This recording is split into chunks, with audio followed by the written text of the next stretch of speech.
we'll begin. Good morning to you, Dr. Pamela. Thank you first for agreeing to deliver this lecture. And good afternoon to everyone here at MSSRF, and morning or afternoon, whoever is there online, wherever on the planet. So today we are gathered, incidentally, it's World Biodiversity Day. So while this was not planned, it does happen that the speaker is an expert on this range of topics. So we have with us Dr. Pamela McElwee for the next lecture in the MS Swaminathan Centenary Lecture Series. She's a professor of human ecology at the Rutgers in New Jersey in the US. She has trained as an interdisciplinary environmental scientist with a joint PhD in anthropology and forestry from Yale. So that's a wide range of disciplines that she has a mastery over. She is also been a co-chair, is currently actually a co-chair of the Intergovernmental Science Policy Platform on Biodiversity and Ecosystem Services. And today the theme of the World Biodiversity Day is Harmony with Nature and Sustainable Development. So I think in keeping with the theme, Dr. Pamela, over to you. Thank you very much for being a part of this event. Great. Thank you so much for having me. Yes, I was going to say in my introduction, happy World International Biodiversity Day to everyone. It's a nice chance to have this lecture on a day where we're celebrating the importance of biodiversity. So it's really my honor to be giving this lecture in this series. When I was thinking about what I wanted to say in terms of the recent report that we've done at IPBES about the intersection between biodiversity, water, food, health, and climate, I was really struck by how many parallels there were to Dr. Swaminathan's work. And so it really seemed like a very appropriate intersection to be talking about these issues to the foundation. So thank you so much for having me. Let me share my screen so you can see some slides that we've prepared.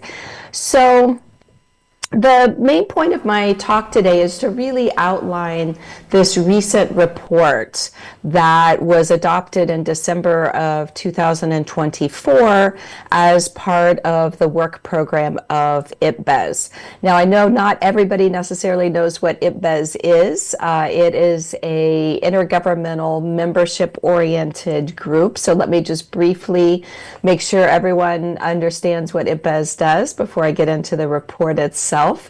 So IPBES is an organization with a mission to really focus on providing the science policy information for decision makers around the conservation and sustainable use of biodiversity and its interlinkages with sustainable development. So it was established in 2012 as an independent intergovernmental body. Many people may be more familiar with the IPCC, which is the Intergovernmental Panel on Climate Change. The IPCC is significantly older. It was founded in 1990, but IPBES was really modeled on the IPCC. This idea that we need to have regular updates on the state of science so that our global decision makers can find the best ways to try to reconcile many of these competing goals. So as of this year, we now have 150 states as members of IPBES, so it's grown significantly, and it is headquartered and based in Bonn. And so IPBES does have a chair, the person who helps guide the direction. And so that chair is David Obura, who is a coral reef scientist from Kenya. And my role has been to co-chair one of the assessments. And so let me tell you a little bit about the assessment. So the QR code here on this slide will take you to a link where you can download the summary for policymakers of our assessment. And we were asked to do an assessment of the interlinkages between biodiversity, water, food, climate, and health. We call it the Nexus Assessment for short. It's about these interlinkages. And why were we asked to do that? Well, it was really an understanding by the governments that make up the membership of IPBES that focusing on biodiversity alone is not going to tell us the whole story. So even though we are an organization who is focused on and animated on and interested in promoting biodiversity and ecosystem services as a fundamental part of our relationship with nature, that is not the whole. That we also need to understand the interlinkages with the ways that we produce food, the ways that we manage our forests and our water, the ways that we think about development, the ways that we think about how we might manage climate change. And so an assessment focused on the interlinkages specifically, how what we do for climate change might impact biodiversity, how we manage for water might impact biodiversity, and conversely, how we manage biodiversity might also impact these other elements.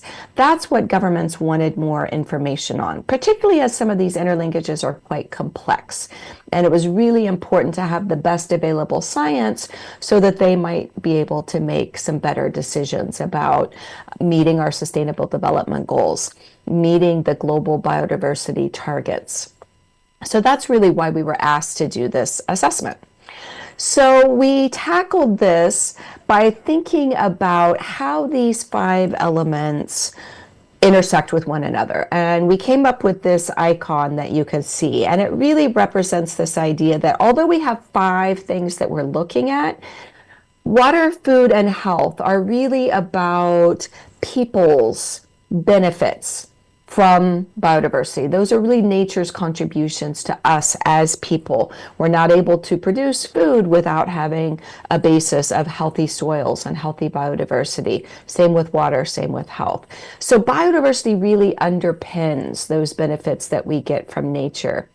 At the same time, biodiversity is embedded in the climate system, and it's being affected by changes within that climate system. So we have that fundamental basis of biodiversity being impacted by climate change, but then in turn reflecting those nature's contributions to people in the form of health, food, and water. So that's the way we thought about those interactions and those influences and those dependencies between the 5 nexus elements. So what we have right now, though, is often policies and a governance system that treats those issues in isolation. So we have health policies which are separated from water policies, which are separated from biodiversity policies.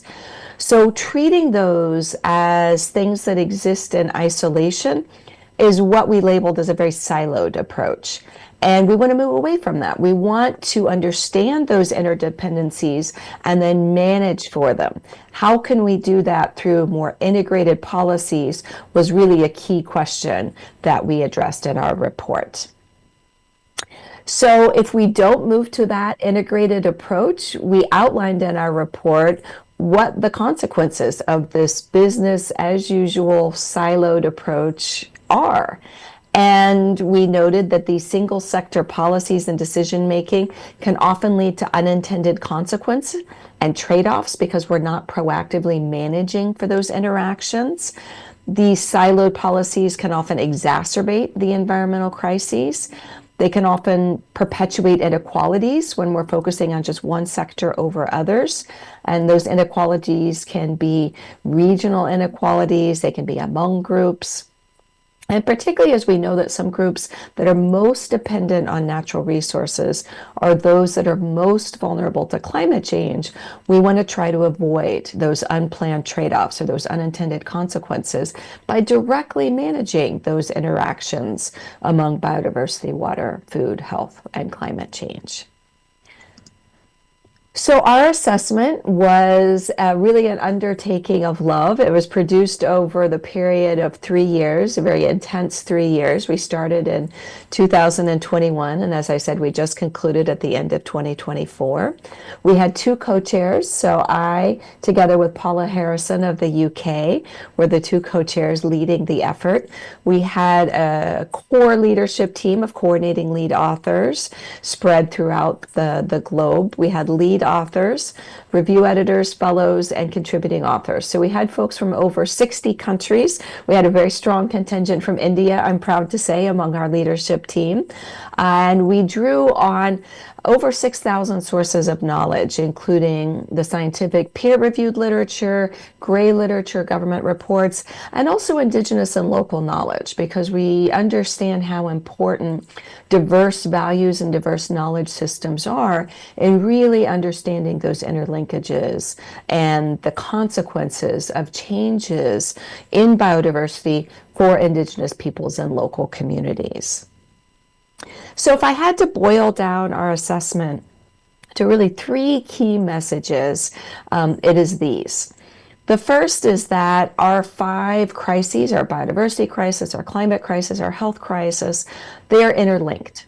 We know that they feed back to one another. As you can see in this graphic, we have these important interlinkages. If we lose biodiversity, it exacerbates climate change. Climate change, in turn, makes biodiversity loss even more rapid. So those crises are interlinked, but our solutions are not. So that's problem number 1 that we tackled.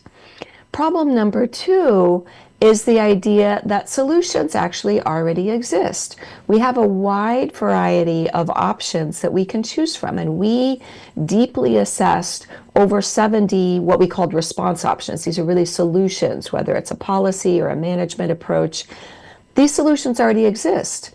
They're often very successful at managing across these elements, but they need to be scaled up, or the financing for them needs to be increased, or they need to be applied in new ways. Then our third key point is really that there's a role for everyone. Because these problems are interlinked, it really requires collaborative solutions, and that means we need networks of stakeholders working together. So there really is genuinely a role for everyone. There's a place for everyone in tackling these nexus issues. And so I would say your foundation is one of those key stakeholders that can help us advance these nexus solutions into new areas, connect with existing policies and programs on the ground that are really being successful, and helping to scale those up and spread the word into new areas. So let me frame the issue a little bit before I talk about those 3 key points. So when I said that those crises are interconnected, one of the things that our report did is really provide a current snapshot of the state of the world. When we look at biodiversity, when we look at water, food, health, and climate, where are we at in terms of the pressures? And so we did some deep analysis of current trends, status and trends, and tried to represent those in graphical form, as you can see here. So we know that biodiversity is declining. No matter what indicator we use, we see biodiversity decline on the order of 2 to 6% per decade. So we know that ecosystem conditions are declining. That's the top biodiversity graph on the left. We know that species are also in decline. So whether we look at the landscape level, the ecosystem level, or the species level, we see a biodiversity crisis. And this is regionally the case. So every region is also experiencing biodiversity loss to different degrees. We also see declines in freshwater availability. So we know that this, again, is spread across regions. It's also spread across income levels. So over the past 5 decades, the availability of freshwater has declined, and that has huge consequences for our ability to continue to feed the global population into the future. Now you can see in the top right-hand side, our food supply has been able to increase and keep up with population increases. And to a certain degree, that is a result of the trade-off with water and biodiversity. We've expanded our food production, but it has come at a cost. It's come at an ecological cost. So in large part, that increase in food supply is reflective of the importance of the Green Revolution that Dr. Swaminathan was so fundamental in helping us achieve. But I was really struck by thinking about some of his warnings about a need for an evergreen revolution to try to incorporate those ecological costs of food production into our decision making. And so you can really see that, I think, starkly in this graph. So we also know the life expectancy has been going up. We have a little bit of dip in recent years as a result of COVID, but the overall trend lines were going up, again, largely in response to our increase in food supply and our tackling of global food insecurity issues. But we were also starting to see some evidence in our health patterns that life expectancy, although we tackled those fundamental food insecurity issues, we are starting to see increases in non-communicable diseases like obesity and diabetes and heart ailments. And those are going to be contributing to a slowing down, or even in some cases, like my country in the US, a decline in life expectancy, again related to food supply issues because about the quality of the diet. So we can really tackle those perhaps in turn with some of our ecological crises. And then, of course, we know that the climate crisis is under increasing pressure. We have increases in climate disasters. We're rapidly approaching 1.5 degrees temperature increase. And so we know that the climate crisis is really bearing down on us as well. So one of the things that the report did is look at the degree to which those trends in overall nexus elements, which you can see on the right-hand side of this graph at the top, biodiversity, water, food, and health, to what degree are those trends driven by indirect drivers? So things like economic pressures, demographic pressures, and so forth. And so our report really looked at the evidence for these changes and tried to assess the degree to which they are, you could see them in the trends of things like biodiversity loss. So anything that's the red downward trend is obviously a decline in how that nexus element, biodiversity, for example, biodiversity loss, is being affected. And so you can see across the top GDP as a trend, it's a pressure, indirect pressure that's led to negative trends across all of the nexus elements with the exception of food quantity. So we know that there's an important relationship between GDP and our economic growth imperatives and those other nexus elements. We know similarly with trade is often corresponding to some of our drivers of freshwater quality loss and biodiversity loss. Population, urbanization, also important drivers, per capita consumption, important driver. The other thing that this graph tells us, and I'll add thinking about climate change here in a minute, but one of the things you could see is that there are a lot of blank cells in this graph, and that's a reflection of the state of evidence. So when we do our assessments, one of the things we particularly did for this sort of graphic is do a comprehensive systematic assessment of the global literature. And our team was specifically looking at studies, things like modeling studies or empirical studies, to really understand 3- and 4- and 5-way interactions. So there's a lot of scientific literature on, say, biodiversity and water intersecting with one another, but having all 5 of them together is a real blind spot in some of our literature, and you can see that reflected in some of the empty cells here. So if I can make a plea to research foundations, if you're thinking about funding and thinking about directions that you want to go in the future, looking at where we have knowledge gaps, thinking about doing some studies that look more intensely at 3-, 4-, and 5-way interactions of these elements is a really key issue and one that we want to promote. So as I said, we wanted to also look at climate change. Climate change is a little bit challenging because it's both something that's being affected by these other drivers. It's a nexus, part of our nexus, but it's also a driver in and of itself, right? Climate change is a major driver of biodiversity loss. And so we had to treat that in a slightly special way when we were doing some of our analyses. But you can see, for example, that, of course, increases in greenhouse gas emissions correlate very strongly with rising GDP. So thinking about how all of these crises compound one another and the fact that we haven't been able to really tackle them in holistic ways, which is a shame because biodiversity really does, as I say, and underpin our ability to provide clean water, our ability to provide sufficient food for good health, and to tackle our climate crisis. This is all intersected with one another, which you can see represented in the graph, that if we're thinking about land use change as a driver of changes in these nexus elements, when we have unsustainable agricultural production, we get those cascading feedbacks, whether it's increased greenhouse gas emissions or a human disconnection from nature leading to negative mental or physical health outcomes. These are all related to that reduced biodiversity. So reflecting that complexity in our policies has been a major, major challenge.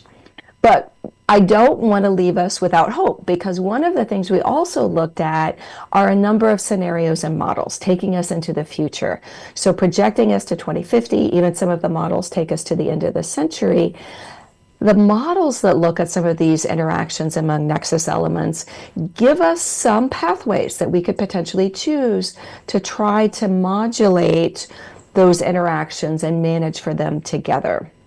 So we had a team of folks working on what scenarios and models tell us, and they looked at a number of existing scenarios and models. And one of the things they were looking for is those models that had 5 elements, so 3, 4, and 5-way interactions. They didn't want models that just told us about biodiversity and climate. They wanted ones that told us about as many of those elements as we could find. And we were able to come up with over 180 different scenarios and models, and these were grouped by what their outcome was and how they treated those nexus elements. And so those groupings are what you see in the 1 to 6 list here.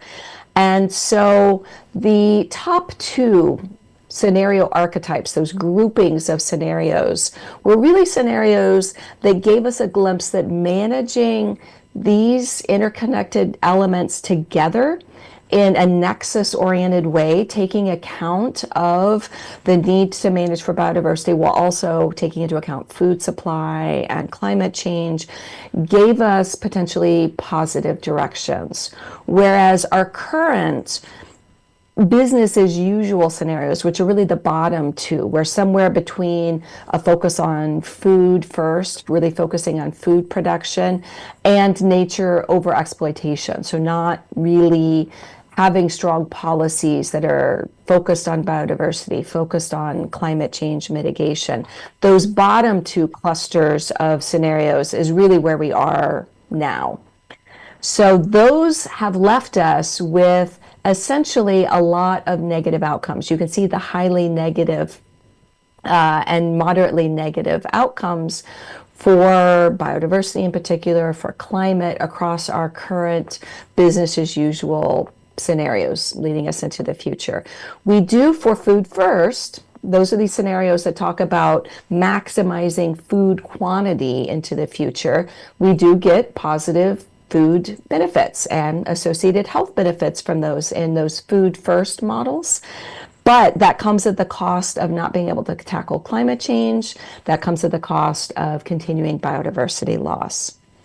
So interestingly, the scenarios that prioritize a single element, that don't do those interconnected attention to other topics and other crises, when we look at those, they result in trade-offs. So whether that's focusing exclusively on food production as your primary goal, or it could be focusing on climate as a primary goal. So there's a set of scenarios that we call the climate first archetype group, where it's really about tackling climate change exclusively. So some very aggressive policy decisions around tackling climate that might rely, for example, on afforestation. So that focus on land use for climate is going to set up some trade-offs with food in particular. You can see the very negative declines for food and also potentially for biodiversity. Similarly, if we focus exclusively only on biodiversity, we also see trade-offs. So conservation first scenarios, so these are scenarios where we go beyond our current policy goals that are enshrined in the Global Biodiversity Framework to try to conserve about 30% of our global area. If we go beyond that, if we're thinking about 50% of the land area conserved for biodiversity, for example, in those scenarios, we see trade-offs with food in particular. And that's reflected in the negative icon here for food. So whenever we prioritize one thing over others, we see trade-offs. That's an important message from the models. But we can have positive outcomes across these elements. There are models and scenarios that show us how to do it. And what they have in common is trying to balance conservation-oriented actions. These are combinations of protected areas with different levels of stringency. So the top scenarios are ones where the nature-oriented approach is a little bit more stringent. The balance nexus is one that focuses a little bit more on even mixes of policy around things like sustainable consumption, sustainable healthy diets, improving production practices, tackling climate change with some appropriate renewable energy, combined with some of our land-based mitigation that is focused on biodiversity conservation that doesn't trade off against food. We can do that, but it really requires timely adoption, doing things now, and integrated approaches. So that's really the message from these future scenarios. So as I mentioned, a lot of these scenarios show us that it's possible to do things effectively based on things that we have now. So one of the things that we wanted to do was look at those available response options that are going to move us towards those more sustainable futures. And we know that a lot of these exist now, and we wanted to assess them and understand those interlinkages and potential trade-offs of a wide variety of potential solutions. So we grouped these into 10 different categories, and they were assessed by different chapter teams. So we had chapter teams working on biodiversity, on water, food, health, and climate. And you can see across the bottom that those chapter teams are represented by different colors. So in that smaller inner ring of this circle, that little color indicates which chapter team came up with the solution. So you can see in this example here, we've got 3 solutions, one of which was assessed by the biodiversity chapter team, and that was area-based conservation. One was assessed by the food chapter team, the little orange box, and that was halting conversion of high integrity ecosystems. And then one option was assessed by the health team, and that was managing forests with a health outcome focus. So when I show all of these response options, you can look at the color coding and see which of the chapter teams assessed these options. So our next broad category was on restoring ecosystems. These ranged from forest landscape restoration to coastal and marine systems, to wetlands and mangroves, to soil. We also focused on how do we manage ecosystems more efficiently, particularly on thinking about managing trade-offs with food. So focused on sustainable intensification, on agroecology, on increasing organic carbon in soil. How do we manage for ecosystem functions within our production systems, particularly those food production systems? How do we consume sustainably? How do we move towards more renewable energy? How do we reduce overconsumption, particularly around unhealthy diets? How do we make our water use more efficient? How do we reduce pollution, particularly pollution that's coming from our food systems, such as nutrient pollution or pesticide pollution, the important role of plastic pollution, tackling that. Climate pollutants as well are part of the problem. A category of thinking about how do we integrate planning and governance. So integrating our water infrastructure, focusing on better groundwater governance, integrating urban food systems, thinking about watershed health interventions. Managing for risk. A lot of our nature-based solutions that help us tackle disaster risk reduction fall into this category. So urban nature-based solutions, ecosystem-based adaptation, approaches that focus on health, things like One Health that approach risk of pandemics in an integrated way would fall in this category. Ensuring rights and equity, making sure that there's gender equitable approaches, making sure that there are ways to ensure Indigenous and local communities are fully on board and active in the implementation of these different solutions. Making sure there's appropriate financing. So using financing tools, whether it's natural capital accounting or reforming public subsidies, can be tools to help us adopt some of these more integrated approaches. And finally, we had a category of things that just didn't fall in the others. Things like nature on prescription. This is the move from some medical professionals to actually write prescriptions for their patients to go spend time in nature. This can be a really important integrated solution for mental and physical health. So the important thing is there's a lot out there that we can do. And so what we wanted to do was provide some context for all of those solutions by looking at how important they are for those different nexus elements and if there might be some trade-offs. So we used a scoring system. We looked through the literature. We know that policymakers don't have time to do this themselves, so they ask us as science policy experts to do it, and this is something that we came up with, a scoring system for all of these response options, and we looked for benefits and we looked for trade-offs. And so I know it's hard to read this particular graph, but anything that's a blue circle is a positive benefit, and anything that's a negative trade-off is in red. So you can see for some of these options, they really are win-win-win when they're implemented appropriately. Others may entail trade-offs that we have to understand and manage for ahead of time. And it was important for us to note that not everything can be a win-win. There are going to have to be trade-offs, but recognizing those ahead of time and making sure that we have some sort of response, maybe it's a safety net that accompanies those trade-offs. That's what we need to do. We can't walk blindly into those trade-offs.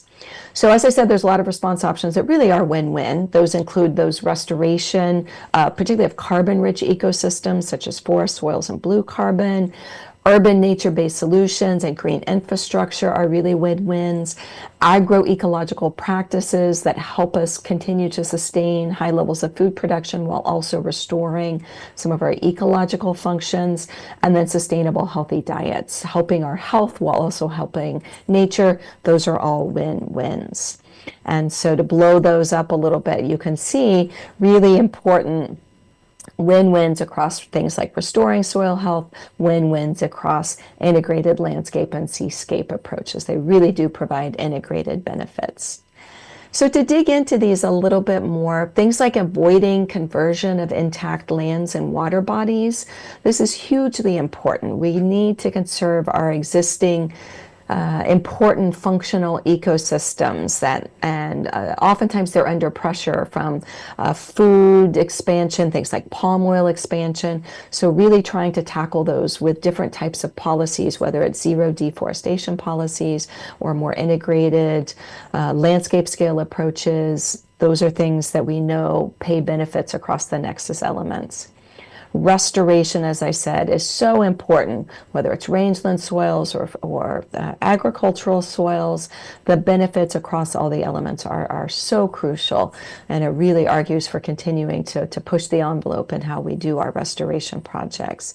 Regenerating ecological functions in all of our production systems, and this can range from using cover crops and ecological intensification of our croplands to doing rotational grazing in terms of some of our rangelands. The benefits are clear that we need to continue to do those. Reducing pollution and food waste are also equally important within our food systems. So reducing pesticide pollution we know is going to have biodiversity benefits because it's going to help us maintain those natural pollinators that are so fundamental to many of our production systems. Tackling food loss and waste, particularly important because we know that food loss and waste is around 25% of the food that we're producing. And so it's a major contributor to overall climate change because if we're wasting that food, we have to continue to increase our production. That might eat into some of our natural ecosystems. So transforming our food systems is really a message that we wanted to get across through this assessment. Thinking about sustainable, healthy diets, thinking about fostering gender transformative approaches, the ways in which women are often fundamental food producers within small-scale production systems in particular. So acknowledging their roles and providing the needs that they may have that may be unique as women farmers can be an important response option as well. And one of the things that our report emphasizes is that these options are available worldwide. And you can see from this map that many examples exist out there of very successful programs and projects that really just need to be better known. The lessons need to be put into new places.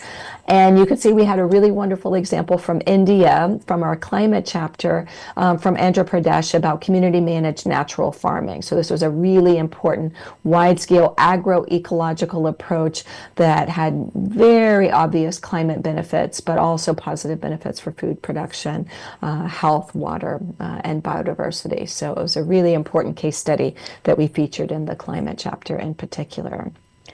So we know that we can't do all of these solutions, though, without fundamentally changing some of our larger systems. And so I want to conclude and move into the question and answer session with some of these big picture questions. And that's around transforming our economic systems and transforming our governance systems. So these are hard messages for governments to hear sometimes, but we felt that it was really important to be part of our report. And so, for example, we know that we're currently underfunding all of these response options and solutions. So there's currently a biodiversity funding gap of up to 1 trillion. Right now, we're funding biodiversity-oriented development and other policy around on the order of 200 billion per year worldwide. And this is both international financial flows going between countries. This is also domestic flows, countries investing in biodiversity themselves. That's insufficient. That 200 billion is widely insufficient. We need to be up at the order of around 1 trillion or so. So a huge gap in that positive funding. We also, unfortunately, are funding a lot of negative activities. We know that there's almost 2 trillion in negative public subsidies that are going to fossil fuel subsidies, agricultural subsidies, fishery subsidies that don't take account of biodiversity. And so those negative public subsidies in turn incentivize private sector actors to also fund those negative activities. And that's on the order of over 5 trillion per year. Added to that are illegal activities. So on the order of 7 trillion or so per year are negative. So 200 billion on the positive side, 7 trillion on the negative side, that's an order of 35 times difference. So it's widely inaccurate as to where we need to be. So we need to fix that. We also know that in the wider scheme of things, there's a lot of externalities. So the impacts of this negative financial decision making are even more impactful than the direct financial flows. And those are externalities on the order of 10 to 25 trillion per year. So at the high end, we're talking about 25% of our global GDP. And these are things like the consequences for health from unhealthy diets that are borne by insurance companies, or life expectancy that's cut short, or people experiencing non-communicable diseases like obesity and diabetes and the cost of treating those. Those externalities are enormous. And so we know that the system that we have now does not work. We need to tackle it and we need to fix it.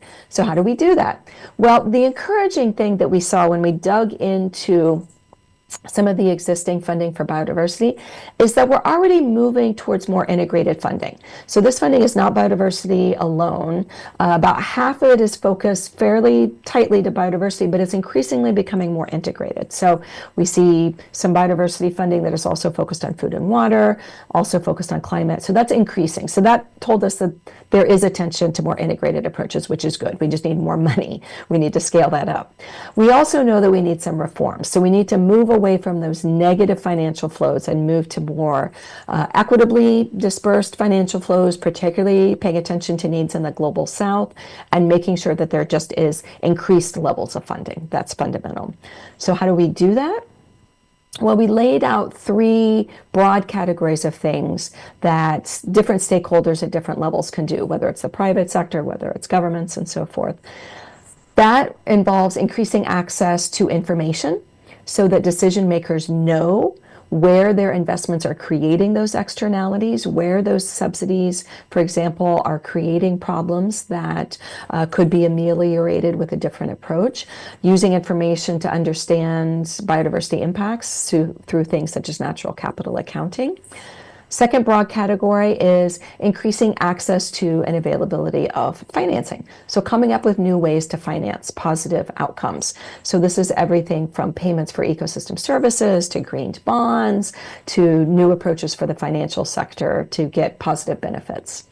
And finally, the third category is decreasing that negative financing by tackling incentives. So right now, if we're not managing across these elements, there's essentially no punishment for some of this negative financing.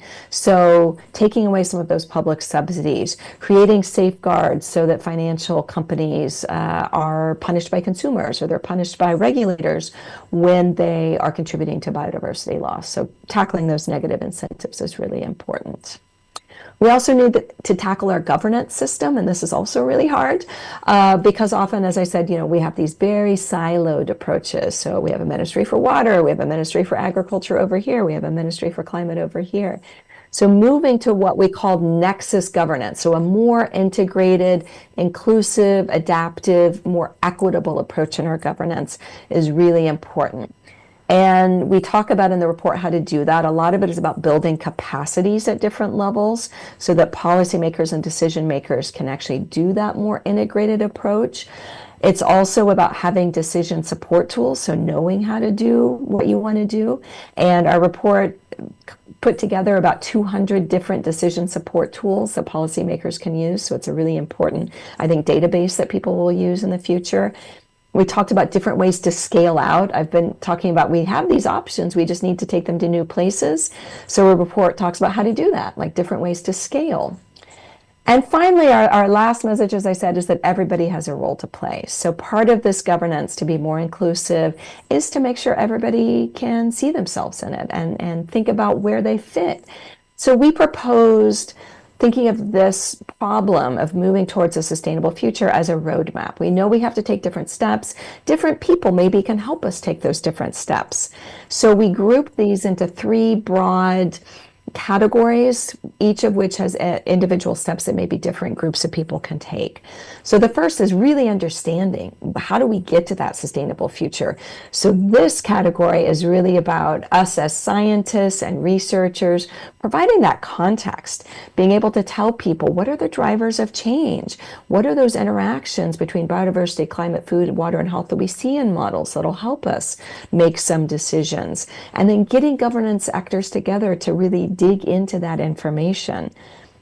Then working together, being collaborative, coming up with shared visions for the future, identifying those solutions and identifying their trade-offs, where we have to manage for those trade-offs. And then finally, the doing, the implementation, making sure we can overcome barriers, using our collaborative efforts to work together, strengthening people's capacity to undertake these very complex solutions, and then making sure we have ongoing monitoring so we can learn from what works. If it's not working, go back to the drawing board, try again. These are all really important steps in that collaborative, inclusive approach that we need to sustainable futures. So thank you very much for listening to all the things that I and our report authors wanted to put forward. We really want to just leave with the idea that these are urgent issues, but they're not impossible issues. We have evidence for the ability of many of our current response options and solutions to be effective. We have tools, we have decision support tools, we have scientific evidence that can help us make good integrated decisions. They're available to us now. Some of them are fairly low cost. Some of them will require some increased financial support in that scaling out, and we all can potentially play a role. And I want to stress again how fundamental, we talk in our report about organizations that really are nodes and connecting nodes between different stakeholders. And it really seems to me that your foundation can play, and is playing and can continue to play, a really important role as that integrative glue that holds together many different stakeholders in tackling these Nexus actions. So thank you again. I've got the QR code up if anybody wants to download